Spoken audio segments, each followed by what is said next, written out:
There are moments in history that determine the character of human affairs for years and decades to follow. We are in such a moment. In such times, what people do, what individuals do and don't do, is decisive and decides the outcome. Deciding not to do something, deciding not to stand up against the terrible injustices and crimes against humanity that are being openly committed by the Bush regime is a choice. Tyrants cannot accomplish their monstrous deeds without the compliance and cooperations of the people.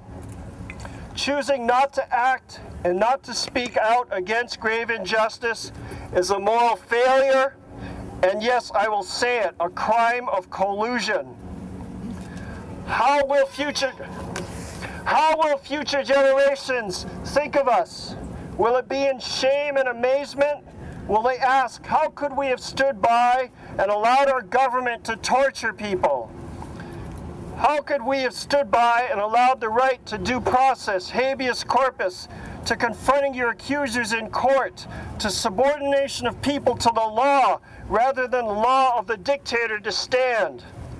Or will future generations point with pride to the courage, the determination, the farsightedness, and the heroism of the people who stood up and said no to tyranny and torture, who stood up in the face of lies, intimidation, and violence, and said, I can do no other. My conscience will not allow it. The White House stands naked to the world now, caught red-handed, carrying out torture and destroying the damning video evidence of their crimes.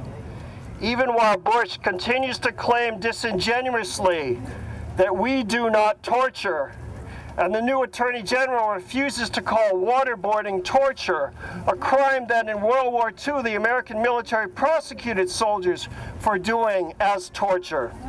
They are busy acclimating people to their outrageous claims that torture is somehow justified. We have now killed, because of our invasion, more than 1 million Iraqis and thousands of American soldiers. And need it be said, Iraq had nothing to do with 9/11. World Can't Wait calls upon every American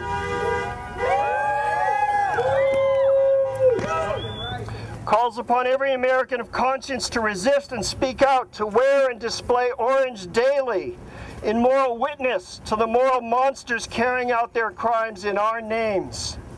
The outcome of this moment in history is being decided as we speak. The American people have a choice to remain mute in the face of all of this, or declare ourselves as fighters for a radically different future. In our everyday life, wearing and displaying orange, and on January 11th, joining the call of ACLU and Amnesty International and others to wear orange to shut down Guantanamo, every one of us can play a major role in transforming the nature of everyday life as moral beacons of a different order. World Can't Wait issues its call to everyone of conscience, but especially to the youth, to soldiers, to the religious community, and to the moral, cultural, and intellectual leaders of our society. To youth we say, take up orange and transform your schools. Break out and make your generation famous for generations to come as the one that stood up and drove the Bush regime from office. Now. To soldiers and to the religious community and other moral and intellectual leaders, we call upon you to join and step up the fight, to do what must be done.